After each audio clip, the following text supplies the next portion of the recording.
Hello, everyone. This is Emilie Mitchell from the Victim Service Center, the education coordinator here. We recorded a panel on Zoom, and I just wanted to have an introduction about it because we recorded it, unfortunately, a little late. So I'm going to just do a short introduction here.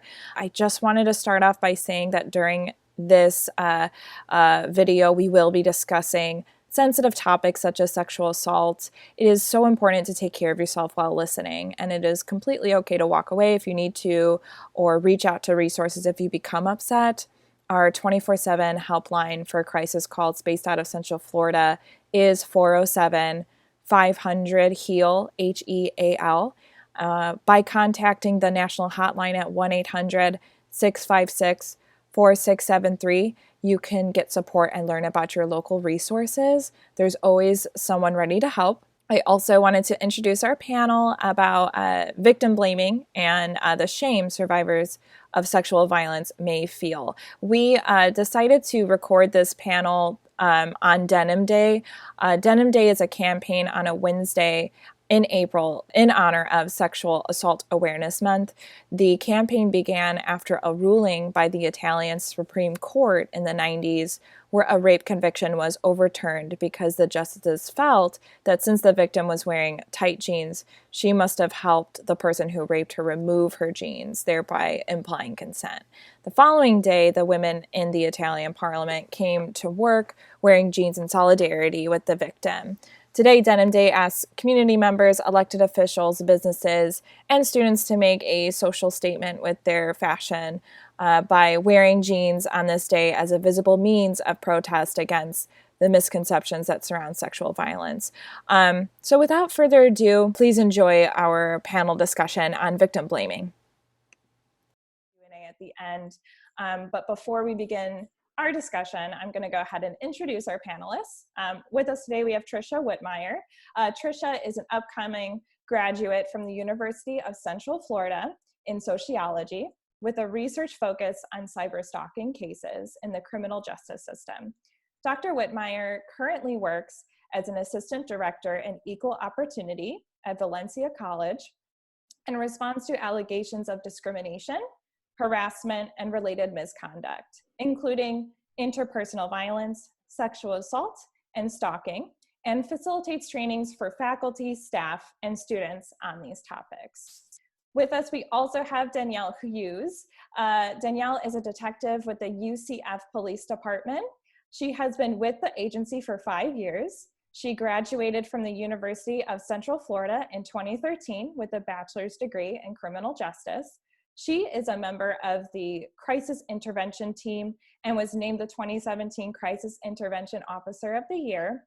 Detective Hughes and her partner, Detective Salcedo, are responsible for investigating all of the reported sexual assault crimes cases on campus. Which leads me to Rick Salcedo. Rick is a sex crimes detective for the University of Central Florida Police Department. Prior to accepting a position with the UCF Police Department, Detective Salcedo retired from the Orlando Police Department after 26 years of service.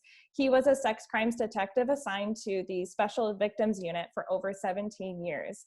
He teaches the Sex Crimes Investigations course at the School of Public Safety in Orlando and the Public Safety Institute in Melbourne.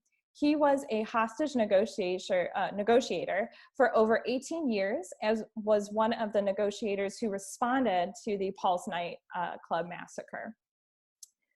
We also have with us, we have a pretty full panel. We also have with us Orialis Sosa. Orialis is a registered mental health counselor intern in the state of Florida. She earned her master's in mental health counseling from the University of Central Florida. Orialis currently works as a crisis counselor / victim advocate with the Victim Service Center of Central Florida. Orialis has facilitated support groups and DBT-informed skills groups. She uses a trauma-informed lens to promote a shift from what's wrong with me to what happened to me. She believes we can accept ourselves as we are, while also understanding that growth is a lifelong process. We also have with us Kathryn Ross. Kathryn works as a sex educator With Planned Parenthood, she teaches subjects such as birth control, safer sex, pregnancy, healthy relationships, and more. Every day she gives back to the little girl in her by giving youth the knowledge they need to make informed decisions. On her downtime, she is a spoken word poet, UCF student, and animal lover. And lastly, we do have Tracy Kelly. Tracy is a childhood sexual abuse survivor. She was abused by a family member from the ages of 9 to 11. She kept the abuse secret for many years and did not disclose until she was 21, when she was in the hospital after a suicide attempt. When Tracy became a mother, she realized she needed to address her issues from the abuse and started therapy. Therapy led her to see the need to share her story so that parents and others know more about child sexual abuse and how to prevent it. Tracy currently also runs a blog where she discusses mental health issues and her abuse. So a big, big warm welcome to all of our panelists here. Thank you so much for being here today. We have a full panel, lots of people from all walks of life here. So I'm really excited to get started here. Once again, you can post in the chat some questions, but we do have some questions for our panelists as well. I will be starting off with Orialis. So the first question is, what is the danger of victim blaming on a person's mental health, even after adding to the trauma of being the victim of sexual violence? And how might this impact a child's development if they are assaulted at an early age? Yeah. Hi, everyone. That is a very good first question. I guess really the danger of victim blaming to a person's mental health, it's that when we're asking why questions about what the survivor did or what the survivor didn't do, we're really implying that they did something that caused the assault to happen, and we're justifying, what happened to them. Ultimately, the only thing that led to the assault is that another person decided to commit a crime and to sexually assault someone. If the perpetrator had not made that choice, then nothing that the survivor did or didn't do would even matter. It's really important for us to be really aware of victim blaming because survivors are often already experiencing some level of self blame themselves. Um, and that's because they've already internalized the things, the messages they've gotten, whether it was from family, friends, the media growing up. um, the perpetrator may have told them that it was their fault, or they may not be taking accountability, so the survivor starts to question themselves. And then when you have somebody, you're already struggling with that, and you're getting these messages of, well, why did you do this, or why did you not do that? It is just incredibly isolating, and it makes you feel like you're even more at fault for something that is ultimately not your fault at all. um we can do all the right things to try to reduce our risk and stay safe, and unfortunately something like that can still happen. um you know Going through trauma is already a really isolating experience because it's something that it's a topic that we don't talk about openly. Unfortunately, the survivor, a lot of times feels like because this happened to them, that it changes something about, who they are. It makes them, lesser of a person. And they're really taking on, that shame and that responsibility for that other person's, actions. Um, and it's just dangerous because when you feel isolated, when you feel like you deserved what happened to you, it's going to be a barrier to actually reaching out and to get the help that everyone deserves through that. So I think that's the danger, is that it's isolating. It's going to complicate the recovery process, whatever symptoms they're already experiencing. um, as far as with childhood survivors, it's a similar process. Oftentimes the person with childhood abuse who hurts the child is someone who's supposed to be like a safe, trusted individual. And that person is likely already gaslighted the child, has already, in some way or another, sent the message that it was their fault. And so, again, children are internalizing that of, if this safe person, this person that I'm supposed to trust, is hurting me, then I must have done something to deserve it. It must be because of something that I'm doing. Um, and it's a danger, to have that shame as, our identity, that I did something to bring this on. So it's just the danger of, again, feeling isolated, feeling that, you're not worthy of connection, of friendships. And it's just going to make it so much more difficult to reach out, go to counseling, find people that are going to care about you. It's just going to complicate that process even more. Absolutely. Thank you so much for sharing, Orialis. I really appreciate your experience as an advocate, sharing that. That kind of leads to my second question here, which is for Tracy. Victim blaming and internalized shame can continue well past the initial assault, like Orialis mentioned. Could you talk a little bit about your experience sharing your story to your family, and how reactions to disclosing abuse can help or hurt a victim with their internalized shame? Yeah, like I said, or you said in my bio, I was abused from the ages of 9 to 11, and I didn't end up telling anybody until I was about 21. So, of course, when my parents heard about it, it was a little bit different because I was in the hospital and a lot of other things were going on at the time.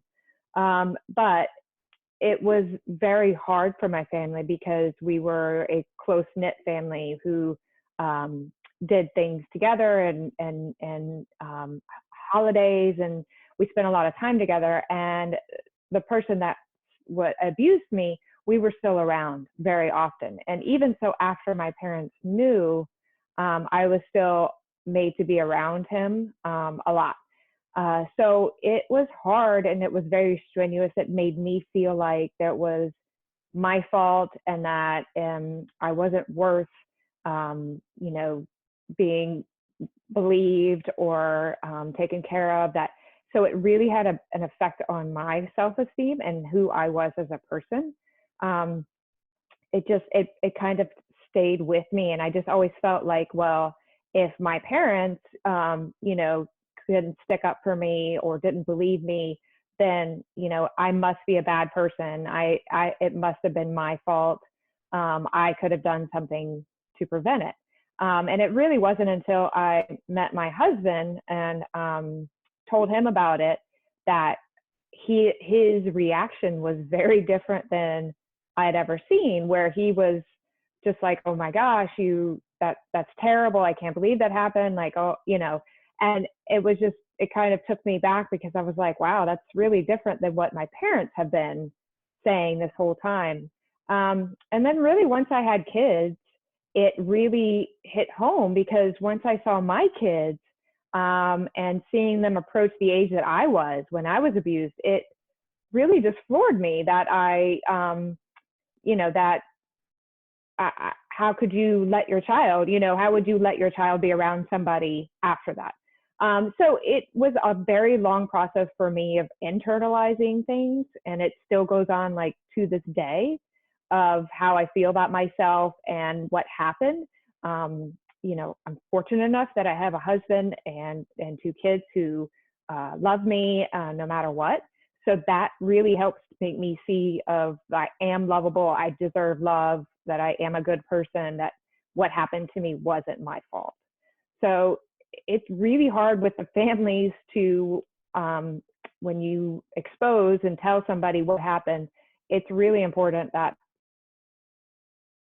are very supportive of you. Absolutely. Thank you so much, Tracy. Thank you so much for sharing that with us. I also wanted to turn it over to Kathryn. 13% of college students and 19% of non-students aged females between the ages of 18 and 24 who were victims of sexual assault said they did not report because they did not feel it was important enough to report. Shame can be a big obstacle to coming forward and seeking help after abuse. What would you say to someone who does not feel worthy to talk about their abuse out of shame or fear of being believed? Hi. I would first tell them that they don't have to. And they don't have to until they are ready, if and when they are ready. I think sometimes a lot of people think that it's mandatory and that it's a responsibility of the survivor to share their story or to report what happened to them. And that is, again, perpetuating the victim cycle of making them feel like they have to do something and that they don't have choices or options and that they don't know what is best for them. So I would tell them that, and I would give them information and resources and knowledge. All of that is power. I know there's a certain span of time for which they have the option to come forward. So making sure that I would connect them to the Victim Service Center, of course, therapy, and support groups. Because I know for me personally, as a survivor of childhood sexual trauma, it was helpful for me to come forward and to share, like Brene Brown says, she's like a famous researcher in trauma and shame and vulnerability. She says that shame can't exist when it's spoken out loud. So that was true for me, and it helped to plug me into resources and connect with other people. And like Tracy was saying, have that mind shift of like, okay, my parents are responding to it this way, but other people are affirming and validating me. So it helped me, but I'm a firm believer that everybody heals in different ways. So I think just validating that their response and their choice is valid and that they are the expert on their life is the first step I would take. And then just being able to plug them into resources and support them along their journey. Things like shame, feelings of lack of self-worth. These are not things that go away in one conversation or in one day. These things take time. So it would be unfair for me to think having one conversation with them could get rid of that. So that's what I would do. Thank you. Thank you, Kathryn. I really appreciate that. Moving on to Danielle here. So we know that the rate of reporting for sexual assault is lower than other crimes. There are multiple factors contributing to this, but one reason could be the reporting process and fear of working with law enforcement. So how do you build trust with a victim or survivor of sexual violence? And do you find it hard to avoid victim blaming questions? Here at UCFPD, we believe that victims shouldn't be afraid to come to law enforcement. We're very well trained. Every victim is treated with respect, and they shouldn't fear coming to us and telling us their experience. When I start my interview, I try to make the victim as comfortable as I can. If we're able to be at our police department, we have an excellent soft room. It resembles kind of a bedroom or a room in someone's home. It's got a couch, just very dim lighting. It's just a comforting place. It's not an interrogation room. They don't feel like they're being interrogated by us.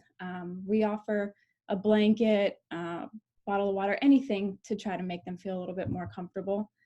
And then when we start our interview, we always want them to know that we're happy they came to talk to us, and that, of course, that they don't have to come talk to us. But we're also very sorry that they experienced the trauma that they did. And then I ask them just to tell me what they can remember. We use the trauma-informed approach. So just tell me what you can remember from wherever you want to start, and then I just listen.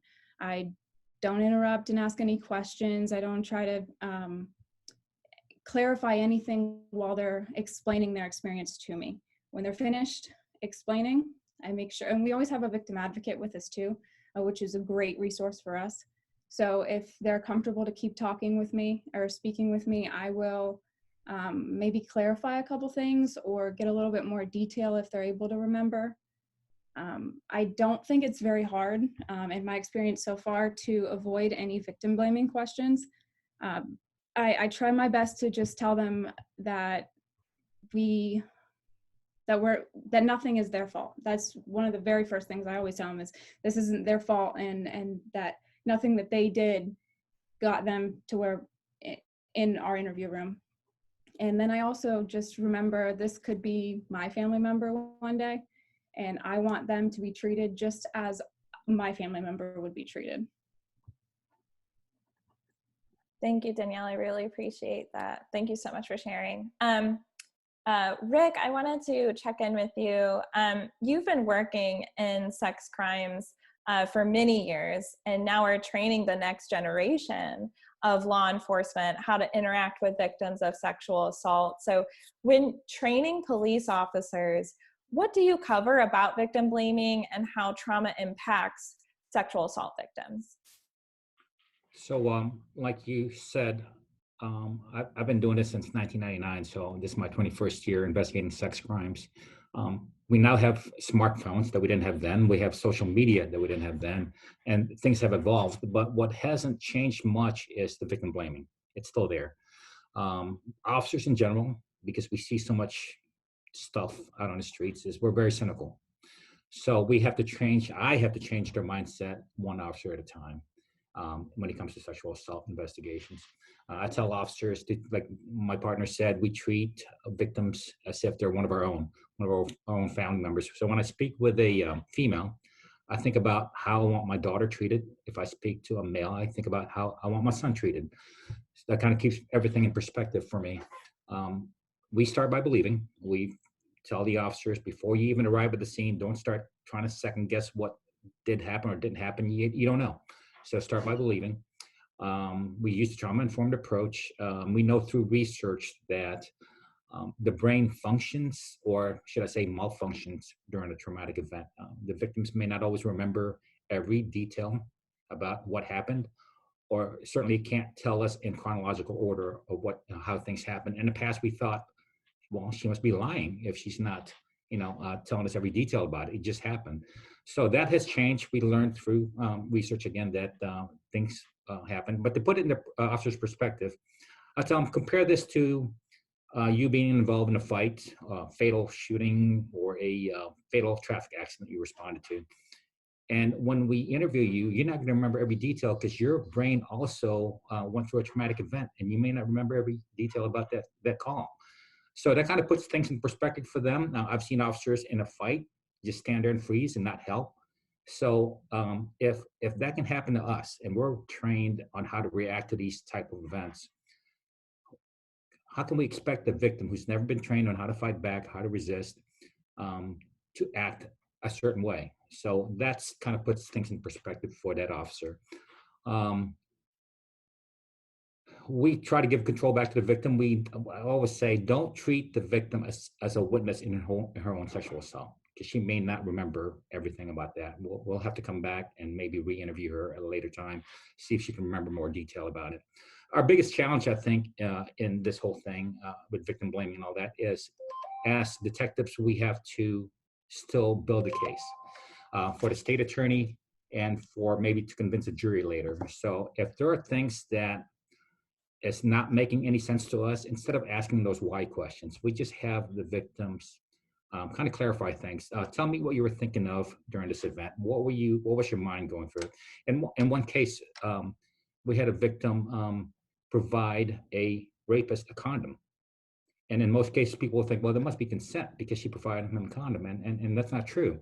When I asked her what was she thinking about when she provided him that condom, he said, well, if he's going to rape me anyways, I don't want to catch a disease and I don't want to get pregnant. So that explains things, but it helps us understand why, because now we can explain that to a jury later on in trial, and she doesn't have to worry about a defense attorney challenging her about that.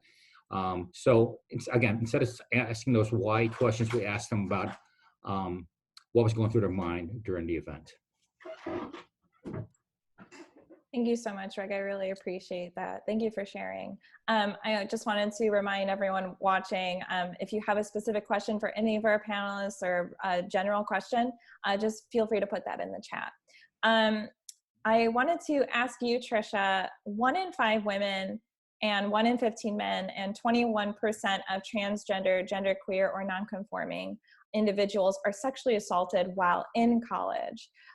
While sexual assaults are more common on college campuses, I think many students don't know what on-campus resources they have to protect themselves besides law enforcement. So how does an investigation in a Title IX office on a college campus differ from an investigation that might come from a police department that Rick or Danielle might work on? And how can you help students sexual assault victims? Sure. So we hear about the sexual assaults that took place. Sometimes they're on campus housing, sometimes they're between students off campus. And as we all know, not everyone wants to report to law enforcement for a variety of reasons that have already been covered. But one being, maybe they know the offender and they just don't want them to get in trouble criminally. They also may not know, like you said, that there's other resources on campuses. And one of our jobs is to try to make sure that they know that they know that our department is there, that we can try to help them feel safe on campus. And that's even before any sort of investigation is completed. So sometimes we have students who report a sexual assault to us and maybe they have class with that other person. So one of the things that we can do in that situation is help them to maybe rearrange their class schedule so they don't have to continue to go to class and see that person. One other thing we can do is issue a no contact order so that they aren't supposed to have contact with each other. Now, our no contact order isn't the same as one that goes through the courts. So what it means for us is that if somebody violates that, then either it's going to become a part of an investigation if there is one, or it would go through the student conduct process. So those are just a few things. But also, some students might have problems just focusing on their coursework because they've gone through something that's traumatic and might not be able to focus on their classes. So in those situations, we can assist the student by maybe speaking with their faculty member and requesting that they get either an incomplete or some extensions on assignments, or if they're not able to do anything else for the class, maybe trying to arrange for a late withdrawal so that they can retake that course at a later time when they're ready. We also make sure that students are aware of just some security features that we have on campus, like our app. So making sure that they know that if they need security, they can just hit the button on the app and security will come to them as soon as they can. And then of course we always provide them with the resources because sometimes they need counseling, sometimes they need law enforcement, and maybe they don't know the best way to get in touch with them. So we're constantly providing them with those resources as well. But in terms of our investigations, how they differ from law enforcement, it's a few different ways. So for one, the consequences are greatly different for somebody who's going through the criminal justice process versus going through something at the education level. So at the criminal level, the consequences could potentially be being incarcerated. But at the college level, what we're looking at is probably closer to maybe a suspension, or if it's bad enough, an expulsion from the college. So from our side, it might impact their educational record, but it's not going to create a criminal record for the person who's being accused. But the process itself is also different. So we don't have the same resources that law enforcement does. So we're not collecting the same evidence that law enforcement is collecting. We just don't have that capability. So our investigations focus mainly on interviews. So interviewing the parties, interviewing any potential witnesses, and then really looking at the credibility. So who is more credible, who is telling the most credible story, who is being backed by witnesses if there are any. And in the investigation process, sometimes we'll have victims that request to remain anonymous. And in those instances, we try our best. If it's something that we're able to accommodate, we absolutely will. We make every effort to honor that if we can. Our investigations don't involve questions from attorneys or cross-examinations currently with how the Title IX regulations are at the moment. So right now, the process could feel a little bit less intimidating for somebody to go through our process than the criminal justice process. And the burden of proof is also different. So for courts, the burden of proof is beyond a reasonable doubt. But for us, it's that it's more likely than not. So in courts, the people who are making that decision have to feel there's no doubt that that person did the behavior that's alleged. But for us, we need to feel that, or have enough to say it's more likely that it happened than that it didn't. So we have instances where people will either just report to us, just report to law enforcement, or sometimes they're reporting to both. And so there are instances where somebody might be accused of a sexual assault and they're going through two different investigations simultaneously. They might be going through law enforcement while they're also going through ours. And then there might be a situation where maybe the criminal charges get dropped because there might not be enough evidence to move forward with it. but that doesn't mean that we're dropping it as well, because like we said, our investigation is different. So we don't have the same proof levels. We don't have the same consequences. So we will continue even though the criminal charges were dropped. So our whole job is just to make sure that students feel safe on campus, and we try our best to make sure that that's the case for everybody. Thank you so much for highlighting that, Trisha. Orialis, I wanted to check in with you. Healing after sexual assault is a process and happens at different times for each person. I see a lot of desire and emphasis lately on finding healing in your own community or identity. How do you feel safe in your community or identity again after your community might be the one that places shame and blame on you for your assault? Yeah. And also, I was reading the comments, so I'm going to try my best to project. I don't know if it's an issue with my microphone, so thanks for hanging in there. I mean, as far as, how do you feel safe when, your community was the community that, blamed you and shamed you?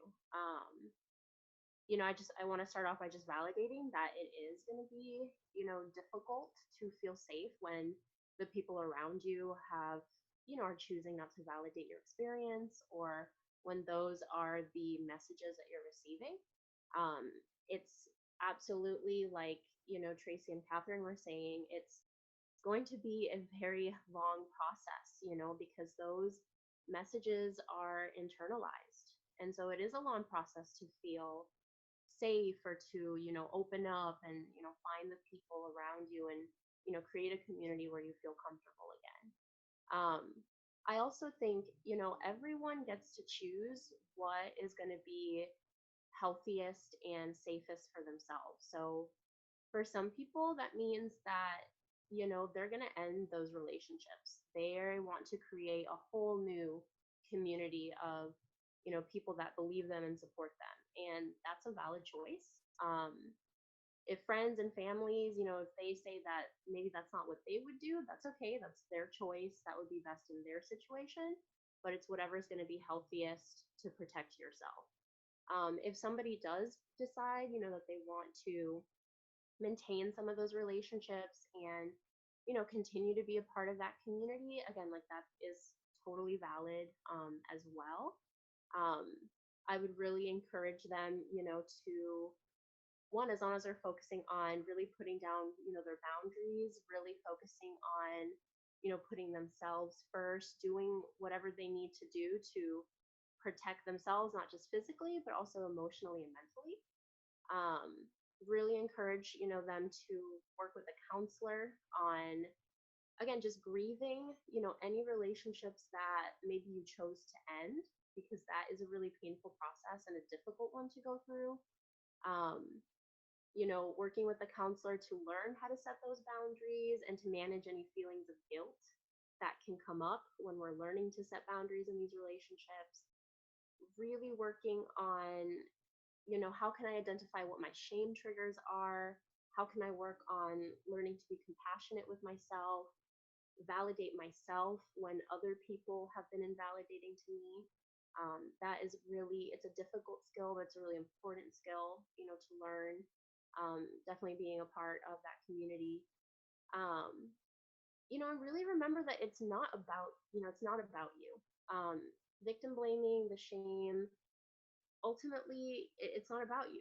It helps people. It helps people feel safer. It's a self-protective strategy, that if I can just say that this happened to you because you did X, Y, or Z, right? It helps me feel safe that if I just don't do those things, then that means I'm going to be safe. That means nothing's going to happen to me.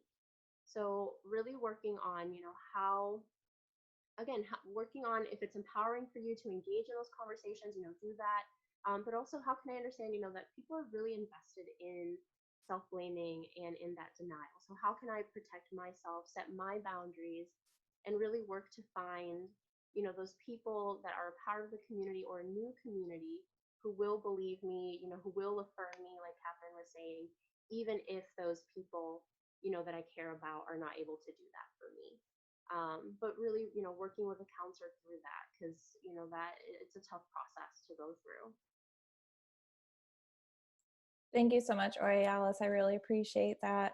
I wanted to also ask Tracy. 1 in 10 children will be the victim of childhood sexual abuse and trauma. How does abuse in your formative years affect your self-esteem and self-worth? And how do you break the thought patterns caused by years of abuse?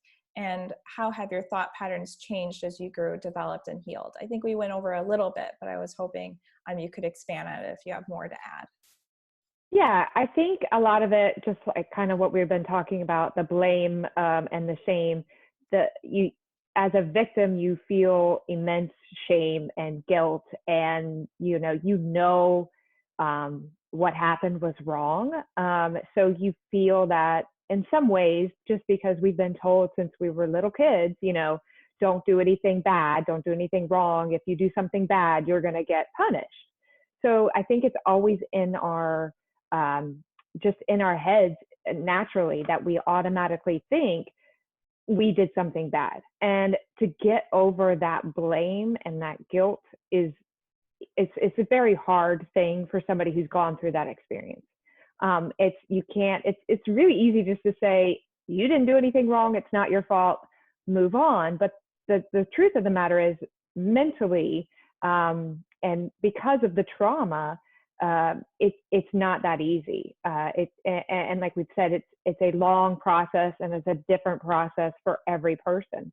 I know for me, because it happened to me at an early age, it affected the rest of my life, and it still has until this day. To where when I was an adolescent and into my teen years and dating, I drank more. I was more promiscuous in relationships. I didn't anything I could find to not deal with my thoughts and my feelings.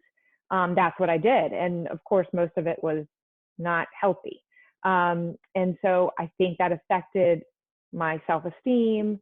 It affected my, school. It affected relationships with friends. It affected relationships with just everybody I came into contact, because I always felt like I needed to hide who I was because of that shame of, if they really knew who I was, if they really knew what happened to me, they wouldn't be my friend, or they wouldn't love me, or they would see me for what I am. So I think that's the big worry with children who are going through abuse and who have traumatic experiences, is that this will affect them. And like I said before, it really wasn't until I had kids till I saw how innocent, how sweet, how they really just don't know any better, that they are, till I understood how I was. And that kind of helped me see, okay, I really didn't make that choice. That wasn't my choice to make. I didn't decide to do that. So that's when I really kind of was able to kind of see and start taking some of the blame and the guilt away from me, and start looking outward to him and saying, why would he do that to me? And that kind of helped. There's days I still have bad days where I don't feel great, and I feel, I'll read something or hear something and it triggers things, and it always happens. And I think being older, talking about it more, having everybody doing things like this where people talk about it, and that you can see, like, okay, it's okay. Things are going to be okay. Talk about it. Understand that it's not your fault. We all feel like this. You're not alone. And that kind of helps me change my mindset of, it's okay. You're going to be okay. You're going to be fine. Just keep doing the things that you're supposed to be doing. And then a lot of it is just having a good support system, having people around you who know who you truly are, to let those people in, and let those people actually love you and take care of you. And I think that's really helping me as I get older, for sure. Thank you so much, Tracy. I really, really appreciate that. Thank you for sharing. Kathryn, as an education coordinator with Planned Parenthood, You work with lots of younger audiences discussing consent. So how do you teach young people about the dangers of victim blaming and shame? So a lot of the youth that I work with have experienced sexual trauma and have learned unhealthy ways of coping in dealing with it. So when I teach a class on consent and someone raises their hand and makes a joke out of rape, or someone raises their hand when I'm talking about how consent is reversible and that someone can say yes and then say no, and someone says, well, when my partner says no, I don't stop.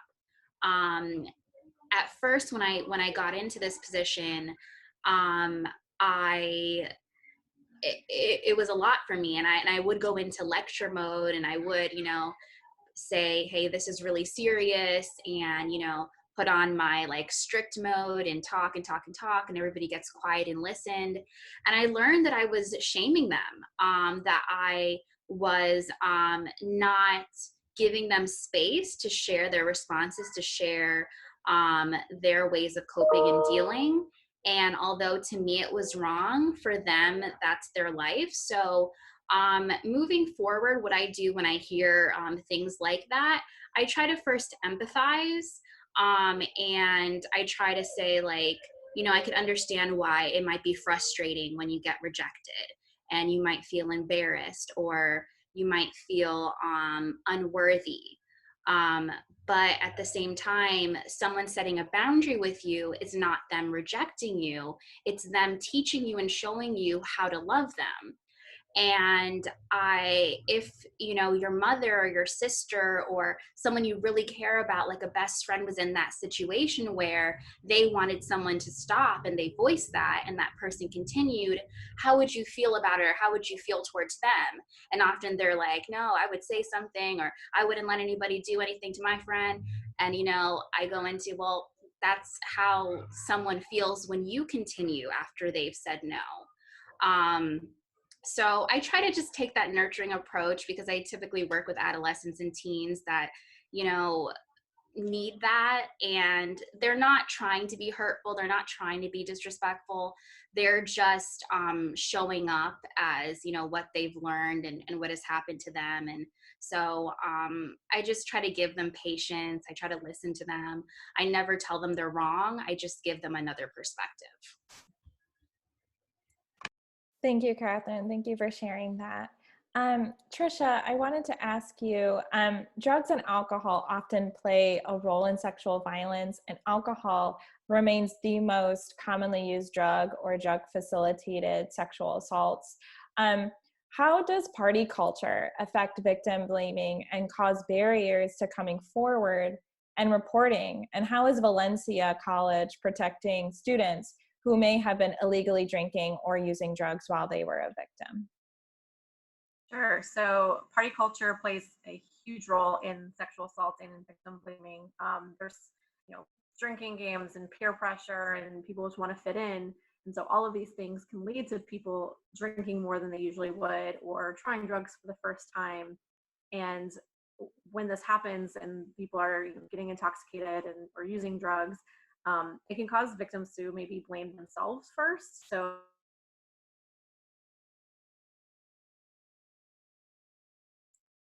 I think you cut out there, Trisha.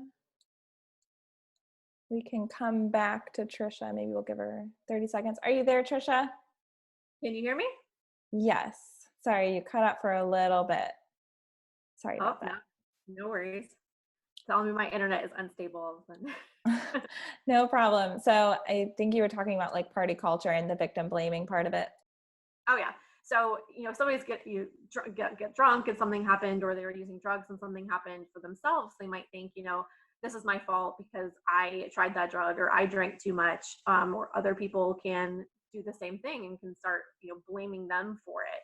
They can start instead of asking the questions or saying the things that we typically see in regular victim blaming, about what were you wearing, or why were you alone, or well, why did you go there? It turns into this judgment about the decisions that they made, in terms of drinking or drug use. So asking questions like, well, why did you drink so much then? Or, why would you try that drug if you had no idea how it was going to affect you? And so making the victims feel like they made some sort of bad decision and are therefore at fault in some way for what happened.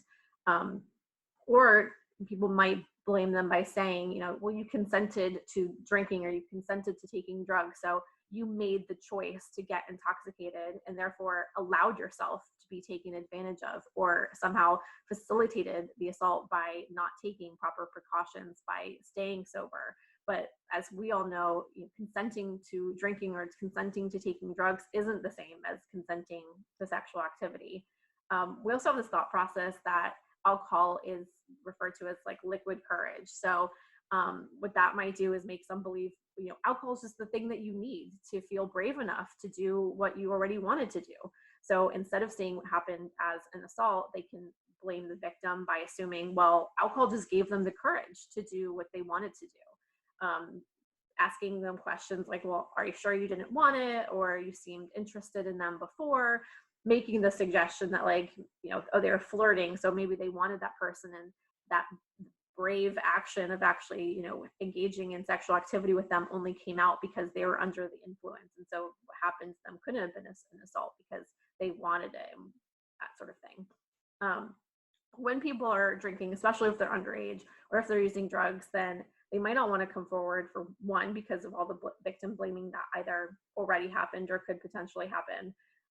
But they could also be afraid that they're not going to be believed because of what happened. They might feel like, I was under the influence and maybe I don't remember every detail. Maybe I blacked out, or maybe I just, don't remember specifically what happened or the events leading up to it because I was under the influence. And so they might feel like, well, if I don't remember exactly what happened, maybe I consented, because they don't understand the role that incapacitation can play in not being able to consent to sexual activity. They might also be afraid that they're going to get in trouble. So either with the school, that they're going to get, reported to conduct, or that they're going to get reported to law enforcement and then get arrested for drinking underage or using drugs. I can only speak for Valencia when it comes to this, but when somebody reports a sexual assault to us, it doesn't matter to us if they are underage drinking or if they were using drugs. We're not taking that information and reporting them to law enforcement or reporting them to student conduct to try to get them in trouble, because we don't want to be a barrier in reporting. We don't want to turn somebody in after they've experienced a sexual assault and then turn it around and have them be the ones that are getting in trouble for something. We want them to feel comfortable sharing their experiences with us. We want to make our campuses safer. And if people are afraid to come to us, then we're not going to be able to make that happen. So we don't have official policies about that, but that's our practice. And we just choose not to turn somebody in for doing something like that, because we don't want to be any sort of preventative barrier from stopping people from reporting. Thank you so much, Trisha. I really appreciate that. Thank you so much for sharing. And I wanted to shift gears here a little bit to ask Danielle, as a sex crimes detective, you interact with both the victim and the perpetrator. So how do you show empathy toward the victim while also getting the information that you need from the perpetrator? That's a great question. So we follow the trauma-informed approach, as I kind of went over a little bit earlier, with all sexual assault victims, and that allows me to show genuine empathy from the very start of our interview. I make sure that I say that empathetic statement. I want them to know that I'm sorry that happened, and I'm sorry that we're meeting under the circumstances that we are. And I'm also just transparent with them. I don't want, I want to lay out exactly what our job is so that they're not guessing through this process. I tell them that, yes, we do gather the facts, but I'm also there for them if they need anything personally. And like I said earlier, we have the best victim advocates, and we have them by our side from the minute we get our call out. So they are with the victims. A lot of times they're with the victims before we are even with the victims. So they're able to have that emotional connection while we are gathering our facts for the case. And when it comes to the perpetrator, but it's not something we jump into right away. We don't go from the victim to the perpetrator. So we will gather our facts. We'll maybe try a controlled phone call, text message, anything, surveillance, clothes, crime scene, anything from the crime scene that we can gather before we talk to the perpetrator, because we want to know as much information we can before we talk to them, just in case they decide to lie to us. And then we build rapport with them. So I'll maybe look them up on social media, or just something to try to get a personal perspective of who they are. And I want to gain respect and trust from them. And then I also try to just empathize so that they believe that I want to know their side of the story. And then they're more likely to tell us the truth when we interview them.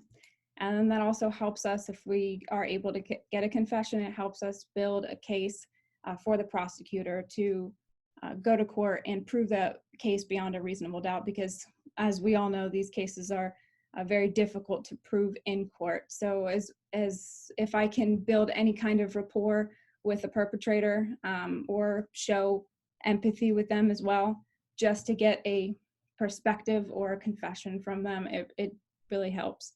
And then, of course, we want to treat our victims with the most respect and empathy, because they are the ones that obviously have to go through this. But then if they have a friend that goes through something similar and they're asking for advice, I don't want them to tell their friends, oh, don't go to the police, they're not going to do anything for you, or they don't care about you, or they're going to blame you, they're going to tell you it was your fault.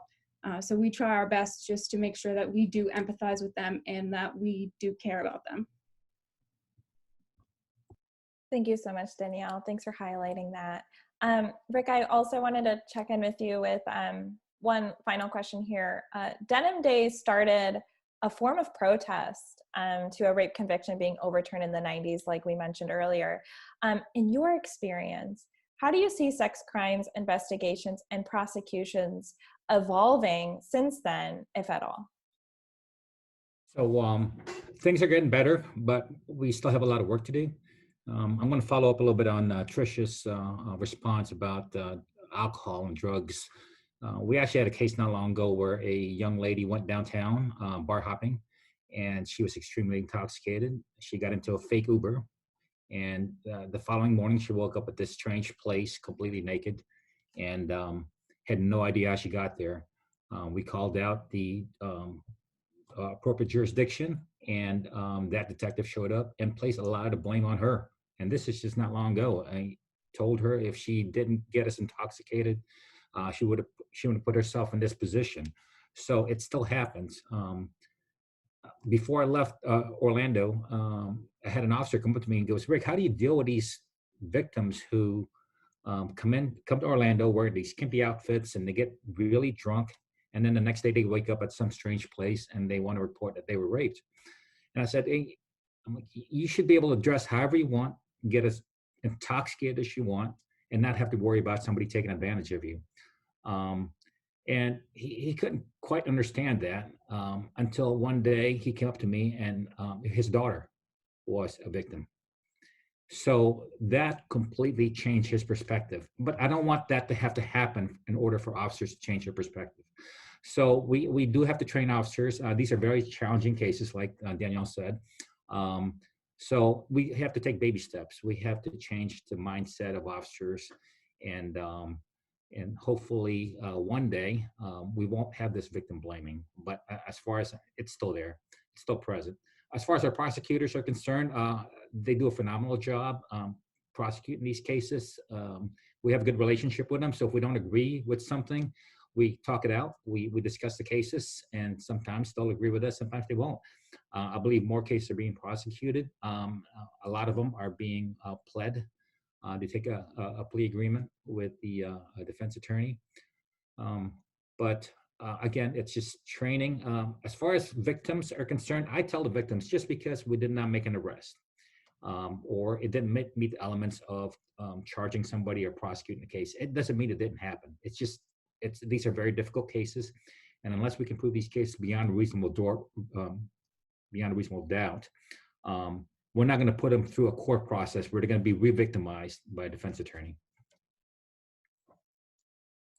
Thank you so much, Rick. I really appreciate that.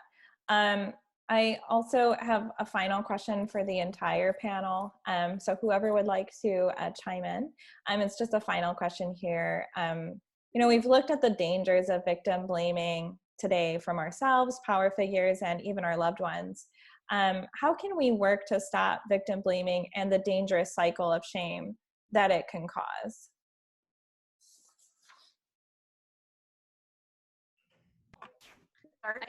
This might be the trainer in me, but I think a good place to start is education.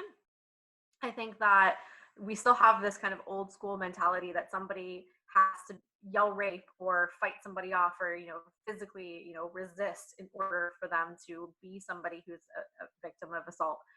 So I think educating people about the fact that we've kind of changed from this mentality of no means no to yes means yes. So not that there has to be a no and you have to fight back, but that it's not consent unless you've said yes. And I think educating about that difference is one potential step in stopping the victim blaming, because if there wasn't that yes and it wasn't, a clear and conscious made yes, then it wasn't consent. And I think that that's something that we still are kind of missing that step because we're still in that no means no land in some ways. Yeah, very good point. Thanks so much, Trisha. Anything else anyone else would like to add? I agree with Trisha about education. As far as our officers training, we call it training. I saw this firsthand at the Orlando Police Department. Officers do not want to respond to these type of cases, either because they're uncomfortable or they just don't want to deal with this kind of stuff. So what I did before I retired, is I created a team. We call it Special Victims Response Team. It's a group of 32 officers who were interested in investigating these type of cases. So whenever there was a call out there, they would be the one responding to these calls, and they receive additional training from us. And so they have the passion to do these type of cases, and we don't have to worry about victim blaming. Here at the UCFPD, every single officer had been trained on the trauma-informed approach and how to interview the victim using the FETI type interview techniques. So I think we're getting better, but it's still a lot of training that needs to be done. Thank you so much. I think what's important is having teachable moments at a micro level. So, when rape culture is intrinsic in everything we do, it's in our shows, it's in our songs. I can mostly speak for like Black culture because I hear it all the time in different like rap lyrics. So having those conversations when things come up and saying that like, what do you think about this? Or is this okay? And having an open dialogue, as well as just not being afraid to call it out. Like if you're a person, not saying that everybody can do this, but if you're someone that, is an advocate and feels empowered to speak, I've been at a family cookout where they were talking about R. Kelly and that whole series. And someone was saying, well, those girls knew what they were getting into. And I had to use my voice and speak up and be like, no, it's never an excuse. It doesn't matter if someone consents to a relationship or if someone consents to like sit down in a bed or go into someone's room. It doesn't matter. Nothing excuses someone's choice being taken away from them. And I kind of had to get a little bit loud with it. But I think that helped people to take that a moment and like think about it. And at the end of the day, we're just sowing seeds. We're not meant to convince anybody. We're just meant to plant a seed that, hopefully along the line, someone else will water. Thank you so much, Kathryn. Anyone else who'd like to chime in? Kathryn so beautifully explained what I was going to talk about really focusing on that micro level, of, again, it's happening in our families, it's happening in our friends group, and oftentimes people are going to be more willing to listen if it's coming from somebody that they respect and somebody that's close to them, you know? So using that opportunity to make those changes on that micro level. I would say for people who want to, you know, support survivors or family members of survivors, you know, understanding the importance of impact versus intent. You know, your intent may not have been to be re-traumatizing or to be victim blaming, but really try to just listen, you know, when a survivor is explaining to you that, you know, something that you said may have been hurtful to them, and, you know, really try to find resources and, you know, keep yourself informed. You know, moving away from asking those why questions, right? Because we don't want to be putting all the focus on what the survivor did, right? When oftentimes the perpetrator is living their life unaffected. We want to be there for them, let them know that we're there to listen, you know, we're there to just encourage them, you know, to seek their resources and support. So really moving from asking those questions and just listening and encouraging. Thank you so much. And just wanted to give one more moment if anyone else would like to chime in before we get into the Q&A. I would just like to say just a couple things about, like, kind of talking about what Kathryn was saying. The R. Kelly, you know, all of this stuff is starting to come out now, that it's been there for 30 years, you know, that it's been happening for years and years and years. To help it, I really feel like the conversation needs to happen. And I think the conversation needs to happen more often. I know with my kids, I talk to my kids from a very young age about, you know, their bodies and who's allowed to touch it, and yes and no, and what happens if somebody tries to. So I think it really does need to start as early as possible. As parents, if you have children, or if you know children, talk to other parents who have children. You know, I can't even tell you how many times I've talked to other parents, and I'm like, this is how, you know, and they ask me, how do I talk to my kids about this? What do I even say? Because they don't know. Nobody's taught them how to talk to their kids. And I think that's a big part of it as well, is talking, getting it out there. Don't let it be where if you are a victim, then there's shame. You know, be a victim, but help others, you know, say, like, this is what happened. It doesn't have to. So have the conversation, be voiceful about things, talk about it, and talk to the kids, because they're the ones that's going to grow up, and they're the ones that's going to be able to change things. So I think that's very important as well. Thank you so much, Tracy.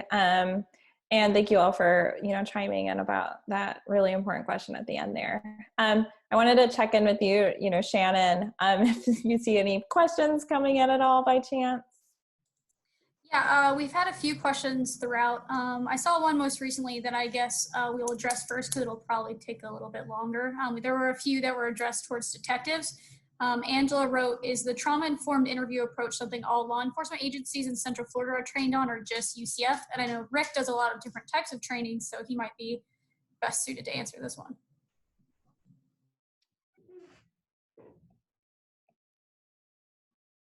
I'm sorry, which question are you talking about?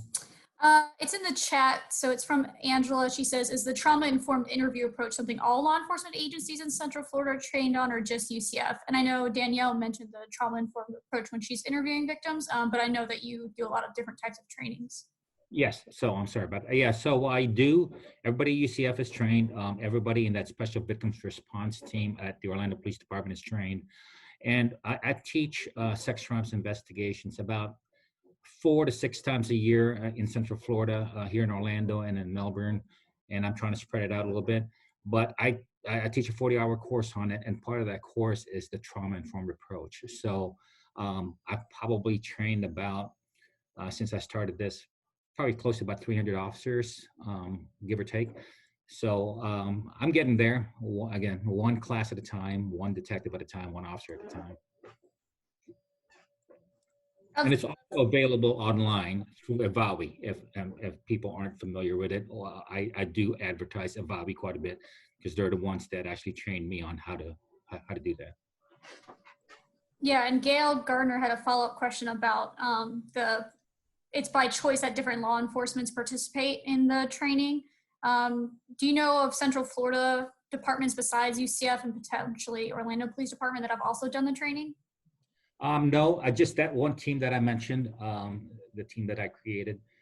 It's just not enough time. I hate to say it, but just not enough time for all this training. I mean, every year, all law enforcement officers probably have to attend about 80 hours of training. And every time you do 80 hours of training, those are taking those officers off the street. So you have to really schedule that really well. So there's a lot of mandatory training that's required for law enforcement officers. Unfortunately, sexual assault training is not one of them. Trisha, I saw that you had addressed some comments that were in the chat. I wanted to open it up to you to see if there's anything else you wanted to mention about Title IX investigations, what Valencia might be doing, or just generally about your experiences with Title IX offices. Yeah, so I think it's hard for us at the state college level to really understand what a university that relies so heavily on donations or athletics or those sort of things, how they might handle Title IX. For us, we just want to take care of the students, so we want to make sure that they're safe. So if somebody reports something, we're going to look into it, and if it's clearly reportable, we're going to report it.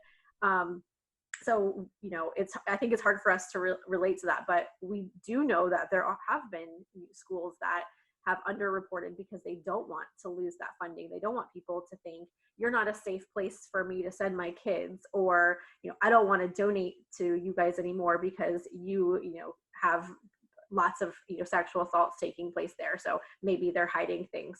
But I do think that even though those stories are so prominent, that they are still the minority.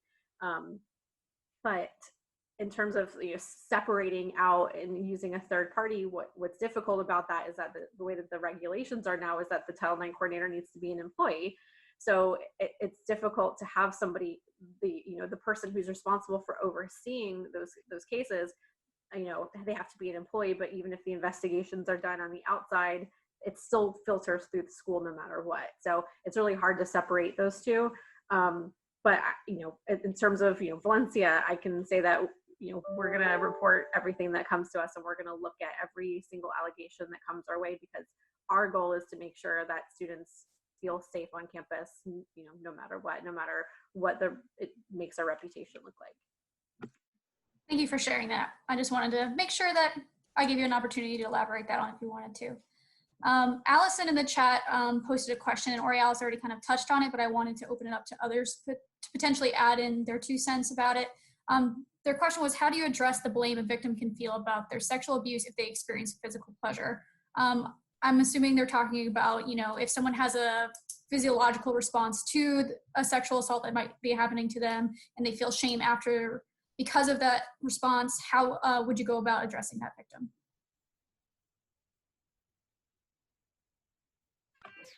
I would just say that the body's response is involuntary. So again, someone, because their body is responding or because they're feeling a sensation, all that means is that the brain realizes something is happening and they're sending out signals to the rest of the body. That in no way correlates with someone wanting to do that or saying yes or anything. And that's on both ends. Women, men, non-binary people can all have responses to things that they don't want to happen. And it's not a choice. It's an involuntary response. So by no means take responsibility for that.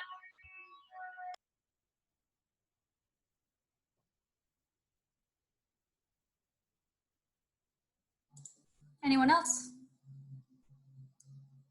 Okay, that kind of brought up something that I don't think we've really touched a lot on here is coercion for sexual violence. When we teach consent, I know we always talk about, it's voluntary, you're in a safe space, you have to feel safe enough to say no. If any of you would want to talk about how coercion might play out in a case, in an investigation, in shame, in the healing journey.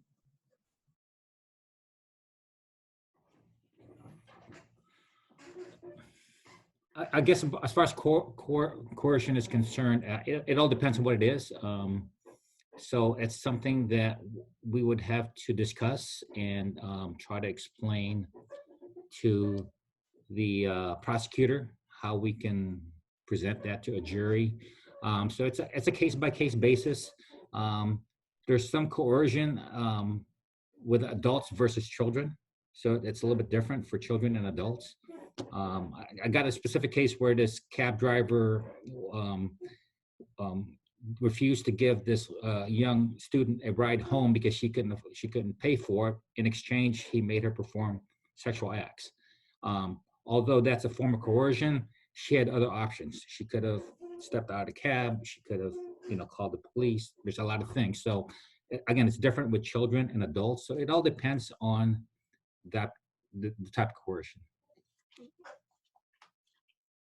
I mean, I would just add more from like the victim advocacy perspective of it, of just really remembering that consent should be enthusiastic. It should be yes, you should feel safe enough to be able to say no or change your mind freely. And if that is not the case, then it is not consent. So I think it's just really important to, again, just remind yourself of that as well. I think we can also see coercion a lot in the overlap between sexual assault and domestic violence. Having somebody who is an abusive partner saying, if you don't have sex with me, or if you don't perform the sexual act on me, then you're really going to get it later, or I'm going to withhold money, or I'm going to show those pictures that you sent to me to other people. So having that overlap of that power and control, and then using that to kind of coerce somebody into that sexual behavior. So there's definitely a lot of that overlap in those cases, especially.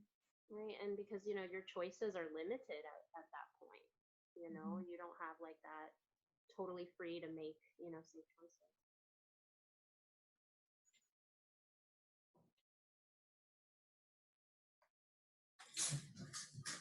I had a lot of questions from people who were talking about, how do they get in touch with their detective? How do they find out about their rape kit? And just a lot of logistical questions with investigations.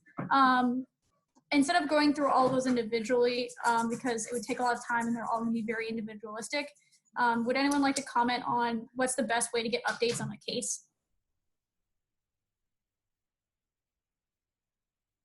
So I can only speak for UCFPD in Orlando, but you would just contact that agency. You should know who your detective is, but if you don't, you can contact the agency's records section, and they should be able to provide all that information to you. And you should be able to talk to your detective directly. I keep an open, I give all of my survivors my cell phone number and my office number, or if they have any questions, they can ask me at any time. Email if they don't feel like speaking with me, or text. So I kind of keep my survivors up to date on the case, and I think that's very important through the process. And even after, if they want, even after their case is over, if they just want to talk about something that triggered them, I'm available for them. But yeah, contact the agency who took your report, and they will provide you with the detective's name who was assigned your case, and they should be able to answer your questions.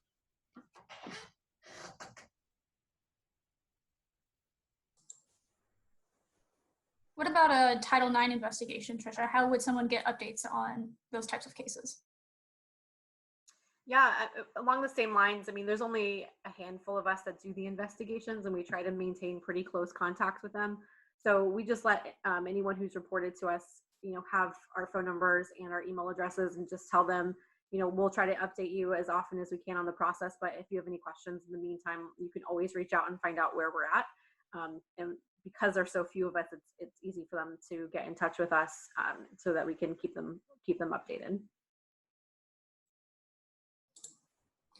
This next question I have is maybe a little specific, so I'm not sure who the best person would be to answer it, but I'll just throw it out there for you all. How do we discuss incidents of abuse with young children who don't very well remember or understand their abuse? Do we wait until they're older, follow their lead, bring it up ourselves, or wait for them to bring it up?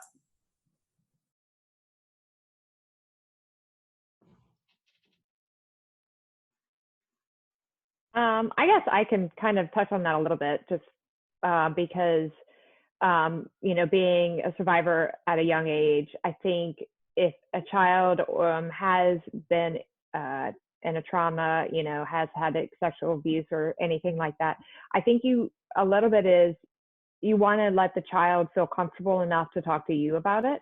And I think that you shouldn't pressure them, even if you know that they've been through something. You can't pressure them to talk about it, because then it's going to make them feel like they've done something wrong. The main thing is you just want to try to talk to them and say, you know, you're loved, I love you, you're cared for, you know, you're a great kid, you know, you haven't done anything wrong. If you ever need to talk to me, you know, I'm here, I will always love you. You know, those kinds of things are what you should always say. I don't think you should pressure somebody to talk. I think Kathryn said this in the beginning, like, everybody has their own story, and it's up to them if they want to talk about it or not. Just because something happened to them doesn't mean they have to talk about it. They should only have to talk about it if they feel like it's going to be a benefit for them. I also feel like just from a young age, from like, you know, 0 to 4, parents can start talking about body parts. They can start talking about consent, maybe with, They're not out there yet. maybe with like family members, in terms of like hugging, and that they have options, or that they could say no, normalizing those conversations. And I just want to give out a resource. Amaze.com is like a wonderful resource that has like videos and education specifically on how parents can talk to their kids at different ages in an appropriate and comprehensive way.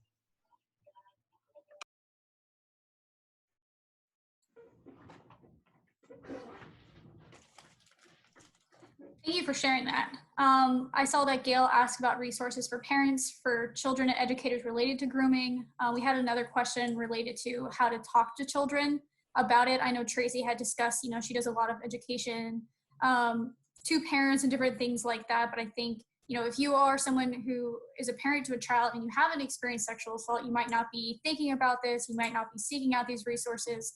So for those that do have children of varying ages, what might be the best resource for them to get started having these conversations?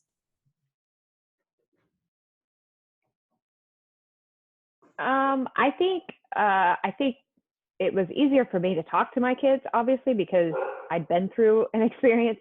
So I really didn't want them to have to go through anything. So like I said, I always talked to them since they were, you know, babies. And like, you know, when they were taking a bath, we would go over body parts. Where's your nose? Where's your eyes? And I still would do, where's your, you know, your penis or whatever. And because I would want them to know that that's where it is. So that's where mine started. And then there's a lot of resources. Darkness to Light is one that I've used, has really, really good resources for parents to talk to children, how to talk to children, what to talk to, how to say, what to say. You know, but reaching out to something like this is something good. But I think as far as getting those ideas and talking to people, it's just, the more you know, the better off, the easier it is. It's not an easy conversation to have. It's definitely nothing comfortable, but the more you do it, the easier it gets. And then it just becomes second nature. So I think that's a good place. So Darkness to Light, but there's a lot of different programs out there that can help parents, you know, talk to kids and discuss things with them like this.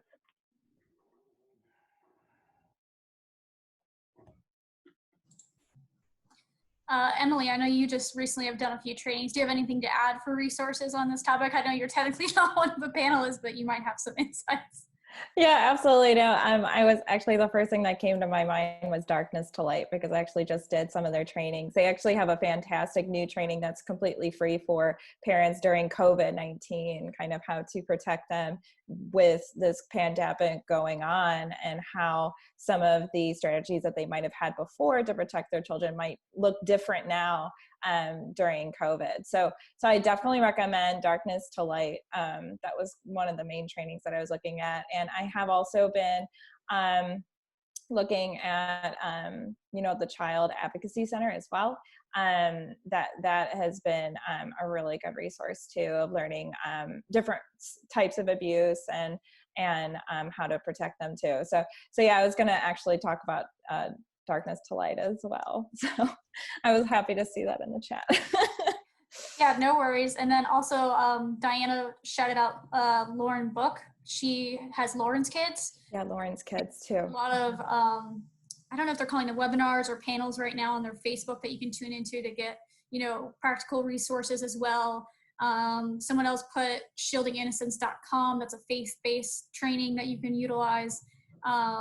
I know there's also lists that you can search for books for your kids. So right now, if you're searching for something, if you have a library card, a lot of libraries have online things that you can access right now for free too. So lots of resources available. If you need any more, let us know. We are coming kind of close to an end here, but I did want to, I did see that you answered this too, Tracy, but I don't know if anyone else wanted to. I didn't know if you saw that in the chat from Kaylin in terms of survivors trying to move on from a sexual assault or an abusive relationship.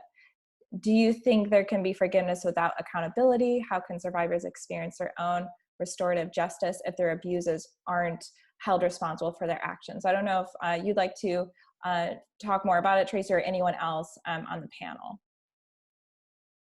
Yeah, I mean, like I kind of just briefly said, my abuser, I never reported it. It was never reported. He was never, quote unquote, punished for it. He ended up getting married and has kids of his own now and a whole life. So I do struggle with that from time to time of, is that fair? He did this to me and I had to, change my whole life because of what happened to me. I think it comes back to, what good is it going to do you to keep dwelling on that? It's just gonna make things harder for you. You really have to just kind of look at your own healing, your own self, and what you can do to help others. And I think that's my biggest thing as trying to help other people who have been in my situation or prevent somebody from being in my situation. And that kind of makes me focus on the good of it and kind of lets me let go of justice kind of thing for him. Definitely, like you're going through that healing process for yourself. You're not accepting or letting go to make, life easier for the perpetrator. You're doing it for yourself because you're worthy, because you now want to invest in your life. So again, just really remembering that it's about you. It does not mean that you are saying what that person did was okay. You are not, excusing that person in any way. So I think really recognizing some of those myths that sometimes stand in the way of us being able to move forward, as well is really important. And let yourself grieve, let yourself be angry, let yourself go through that process. Acceptance is one of my favorite things. Is acceptance is not a line that we cross, it's a path that we take. So it is a process, and we have to go through all of those feelings before we can get to that, to that point. And you'll do that when you're ready. So I think when it comes to an abusive relationship or abusive situation, whenever something is removed from your life, I think something else has to take its place. So I think, if someone is trying to move away from that situation, whether it be physically or mentally, I think it's wise to have a substitute, whether that be a new hobby, whether that be therapy, whether that be new healthy friendships. All of those things are helpful, filling it up with the healthy instead of the unhealthy. And then personally, my number one coping mechanism is talking to my inner child. So I picture like a 5-year-old girl with little pigtails, just like, sitting down, like a confused look on her face. And I just talk to her and tell her that, she's safe and she's protected and I'm going to take care of her. And, she's beautiful and she's okay. And I just have that space, and it's like a little ceremony, it's a little spiritual, but it does the trick for me, because I think like when people didn't validate you in the situation, you can also do that for yourself. Thank you so much for all of you for sharing. Shannan, how are we doing on time here? We're pretty good, so if you want to go ahead and wrap it up, I think now's the time. Yeah, absolutely. So first off, thank you all for joining us for this panel discussion today. We hope that you got, something really meaningful out of it, and will continue to fight to prevent sexual violence and victim blaming. I also want to give an obvious, really, really big thank you to all of our panelists here. Thank you to the survivors for sharing your story and being vulnerable with us. And thank you for all that you do to support survivors and help victims of sexual violence.